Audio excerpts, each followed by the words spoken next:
The evolution of spoken and written French. You already know it, don't you? Spoken French and written French seem like two different languages. But why?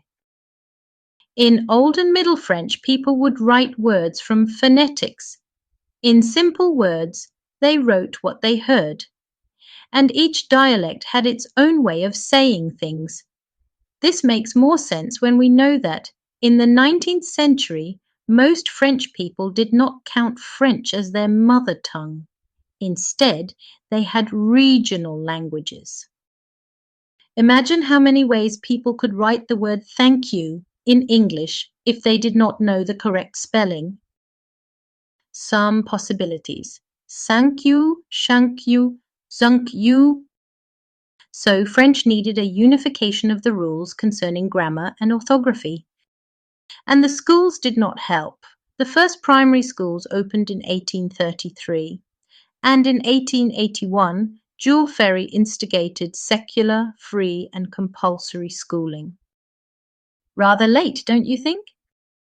So there was not really anything that forced people to get some sort of rules to the national language. To be honest, that wasn't the first attempt. In 1634, Cardinal de Richelieu created the French Academy in an effort to give some consistency to the language. This group was made out of about 40 scholars, poets, novelists, religious figures, politicians, etc. Together, they have created a dictionary of the French language in the hope it could be a reference. Till now, this group is still in function. But the creation of the French Academy sometimes added more complexity to the language. The academicians, being mostly writers, wanted to protect the etymology and the history of the language. In other words, they did not always aim for simplicity or clarity. To this day, French language has a reputation for being difficult to write, even for French people. In 1857, Empress Eugénie asked an author to craft a text with all the difficulties of the French language. Then she gave a dictation, or un dicté. Ever since, it has been a tradition. Today, we have several national championships of dictation, in which everyone, no matter their age or nationality, can participate. During the 1980s, even French viewers would take a weekly dictation in front of their TV. And in 2023, 1,700 desks were lined up on the Champs-Élysées in Paris for the world's largest dictée. So the French Academy did keep old fossils, and I mean by that archaic spellings and grammar rules, with many exceptions. They also standardized French, which wasn't an easy task. They set strict rules that we can learn and follow. In a way, we can see French as a math equation. If you are good at math or you like logic and puzzles, you will probably find French easier. It is a matter of learning the rules and their derivatives. Knowledgeable French teachers are important when they master the rules themselves. Just practicing or having conversations often won't cut it. French is traditionally a language of the elite. In that regard, the academicians did not make it easy for the lay people. Outdated rules or the desire to keep French history have made learning French more difficult. For example, the accent that looks like a little at, l'accent circonflexe, in words like la forêt, l'hôpital, l'hôtel, une âme, un binôme, le carême, une crêpe, le dîner, frêle, honnête, le jeûne, un lâche, voûté, etc. This accent mostly exists to remind us that there used to be an cess next to the vowel, and since we removed the s, the academicians have decided to remind us of the omission by replacing it by an accent. It does not really serve any other purpose. So, yes, it does help distinguishing some homonyms, words that sound the same but are written differently, such as the feminine word une forêt, woods, and the masculine word a forêt, a drill. But the change in gender is enough to tell us which word we are referring to.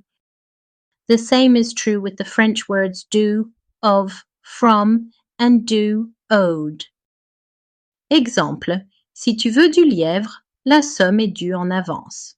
If you want a hare, you'll have to pay in advance. Cru, raw, believed, and cru, to grow. Exemple, les vignes des voisins ont cru en quelques semaines. The neighbors' vines have grown in just a few weeks. Si seulement tu m'avais cru, on pourrait manger du raisin cru ou un vin de grand cru maintenant. If only you'd believed me, we could be eating raw grapes now or vintage wine. Mûr, wall, and mûr, ripe. Exemple, si vous sautez par-dessus le mur, vous y trouverez des fruits mûrs. If you jump over the wall, you will find ripe fruits there. Sur, preposition meaning on, and sûr, which means certain. Exemple, je suis sûr que vous ne monterez plus jamais sur cette table. I am sure that you will never again climb on this table. Jeûne, a young person, and le jeûne, the fast. Quand on est jeune, il est plus facile de jeûner. When you're young, it's easier to fast. Note that there has been a reform of the spelling in France in 1990.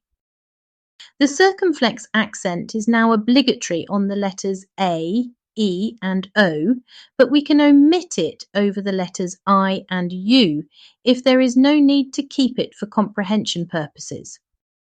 French people are very protective of their language. Generally, we are quite territorial. So this reform did create a wave of passionate debates that are still ongoing. Right now, two different spellings coexist for different words. It seems like in Belgium and in Quebec, two francophone countries, the transition has been faster.